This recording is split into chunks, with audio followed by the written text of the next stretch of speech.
Under an overcast, rainy sky, a blue-haired high school boy lies lifeless. Among the shattered ruins of the large building in a city, and a pink-haired high school girl walks over to him. She apologizes for what she's done to him. Wielding a large bladed weapon, the girl kneels beside him and kisses him while resting the point of her weapon on his chest. This girl is everything to him. Takumi Nishijō is a very reclusive person who lives in a storage container. He's not interested in the real world and suffers from delusions. With Orgel Seira as his favorite anime character accompanying him, he would imagine her waking him up every morning. Takumi is extremely lazy, with him already mapping out the maximum amount of days he can miss to still receive the minimum credits pass. Taki decides to go to school, that being at Suimei Academy. His friend Misumi congratulates him on making it to class, while also bragging about being with another girl in class. With him being the playboy of the school, Misumi tells him about a series of incidents called the New Generation events, with reports saying that the perpetrator is a bona fide hottie. Misumi, and I quote, says if she's as hot as they say she is, then she can perpetrate a crime on him all she likes. Takumi feels uneasy about the subject the entire time, going back home to play video games and drinking soda.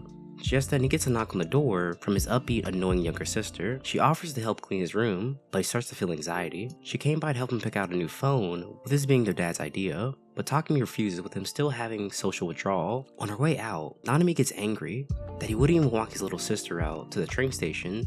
With his neighborhood being increasingly more dangerous, Takumi is horrified by being in this confined space all alone, so he decides to go into an online chat room. Takumi chats with a person named The General, who starts to show him a barrage of images with the link depicting a person in a gruesome crime. Nanami is playing tennis with a friend, but one of the balls bounces off the court. She calls for the tall blonde-haired student, Yua Kusunoki. She cheerfully tries to throw it back, but it goes nowhere, with her not being the athletic type. He goes to an internet cafe to ease his mind. On the way out, he notices a cubicle with a person inside researching the new gen, with him wondering how could a person even want to be involved in such a thing. Afterwards, he walks to a dark alley and is horrified to watch what he saw online, only this time it's real and happening right in front of him. He also sees a pink-haired schoolgirl covered in blood wearing his school uniform, standing right next to the body. He runs away, having unknowingly picked up a piece from the crime scene. Takumi is terrified, shaking, with the girl there looking at his face and calling out his name. He throws the object away, and his imaginary girlfriend convinces him that he never picked it up to begin with. The next day, he feels paranoid, as if someone is stalking him. Takumi finds it was a girl named Yua Kusunoki. Takumi tries to avoid her, with him having a dislike for 3D girls, but he's injured, so she helps him back to his home. There he learns that she's also a fan of Seira, watching her show every week. The two of them start to talk, and Takumi bashfully goes over his favorite director and his Seira figure collection, finding out that she's older than him, with her being a third-year student, and he catches himself falling for Yua. After some initial reluctance, he finally agrees to accompany her on a date to help her buy a pre-order of the latest Seira figure. The girl knocks over some stuff, and as she's cleaning up her mess, she spots the stake, and to avoid any arousing suspicion, she comments on his fanfiction doujin that he has. The next day, he's shocked to find the pink-haired girl sitting right next to him, cheerfully greeting him as Taku. Takumi believes that this girl is here to kill him, but the girl laughs it off, having no idea what he's talking about, telling him to stand up and get it together, and to stop babbling like a crazy person. The pink-haired girl's not thrilled to be called something so awful, remarking how she's not the smartest person in the class, but it still hurts her feelings when he makes fun of her. After looking into her eyes, he's put into a hypnotic trance, remembering her name as Rimi Sakihara. At first he's confused, with him not understanding how he knows her name, but then Daisuke walks in, saying that they've all been friends for years, also mentioning that Taku has known this girl since the first year, commenting that these two should be dating already. Daisuke has to remind him that the three of them went to go hang out last weekend. While at home, Seira tries to cheer him up. When he turns around, he's surprised to find Rimi checking up on him. Rimi warns him that he better not be thinking about running away, promising to find him, with it being an illusion.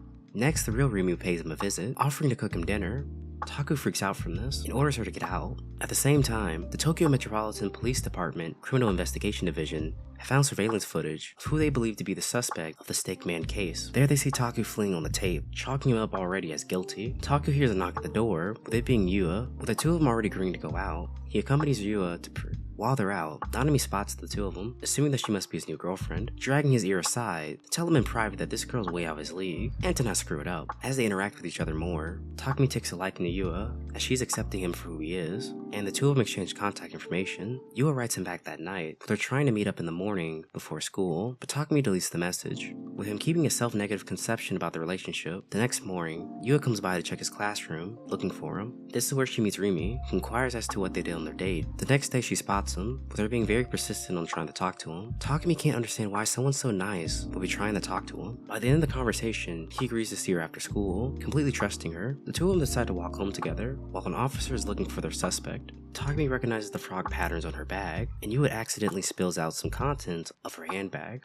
Takumi then realizes that she was the person in the cafe conducting a lot of research on the new generation incidents, but Yua won't answer. Takumi is frightened. He attempts to run away, but she confronts him about what he's hiding, pulling out one of the cross-shaped stakes he had taken from the crime scene. She tells him not to deny the evidence, but they're finding this one in his room. Despite her suddenly threatening nature, she claims she wanted to discern if he knew anything about this. She also states that she's curious about whether or not Takumi has the power of precognition. Her reasoning behind this is because she found the new generation incident stored on his hard drive the day before it actually happened. Takumi claims that he got this from someone called the General, and wonders if Yua is that person. Yua, however, explains that these images were found on the computer that he was using, with the General using that exact same room. Yua shows him a copy of all his chat logs, with him first writing his normal messages, then going to the internet cafe 2 days later at the exact same time the General is posting to him, concluding that Takumi owns both accounts and is the General. He can't accept this information. Nevertheless, she lets him go, and Takumi returns home to play an MMORPG. Takumi narrates a flashback showing when he was a little boy, with him being upset about not being allowed to go on a school field trip the day of. Takumi is so angry by this that he draws the events of the field trip, with him wishing that if he can't go, no one could go. He drew a picture of the school bus, ripping it in half. His mother then receives a call, informing her that on the way to the field trip, the bus got into an incident and was ripped in half. Takumi thought that his wish came true, and for days he was speechless, with him isolating himself. Soon after, his mother took him to a psychiatrist. In the present day, Takumi is going to the hospital to see Fumio Takashi, his childhood psychiatrist, being accompanied by his nurse, Hakazuki. He claims that he's sleepwalking, so they have him sleep for 3 hours to see if he actually gets up. Seira appears in a nurse uniform, trying to reinforce the idea that Takumi isn't sleepwalking, since she's the one watching him all night. Hazuki says that he was not sleepwalking, so Takumi goes back home. Rimi's in class, where some students are talking about a scary story. She begs them to stop talking about this, but they're unable to handle scary things. She decides to do a favor for a teacher so she can get away from this, but they're going to the library and meeting a strange student. Back home, Takumi receives an image of him running away from the crime scene while holding a stake. He checks the date, believing that the General took a picture of the future. For the entire series, he's been repeating a phrase, "Those eyes, whose are they?" I'm doing so again. At the same time, Yu is looking up DID, dissociative identity disorder, believing that the boy that she likes has a multiple personality disorder. Meanwhile, Takumi's looking up clairvoyance, with his searches leaving him to believe that the vocalist of an upcoming band is the culprit. Daisuke brings Takumi to the live concert of this band, called Phantasm, and their lead singer, stage named Fess. Takumi notices that Fess is looking at him, and he starts to hallucinate that she's walking towards him with a sword. Takumi leaves the concert early. We next see a girl and a mother preparing to move into a house. Nanami takes Takumi out to buy a new cell phone, and to also get some lunch. There, Takumi notices a girl with a similar sword to Fess, but this time he thinks the girl's an otaku. At home, Takumi goes back on the chat logs, and he clicks on a link entitled The Fourth Generation, which then has something written on the wall, "Those eyes, whose are they?" So this is where we're going to leave off in today's video. If you like today's video, here's another one just like it, so go check it out. I'll be breaking down this anime into multiple parts. Now if you like the video, make sure to leave me a like, and why not subscribe to the channel? I'll be uploading daily videos just like this one. So I'll see you next time.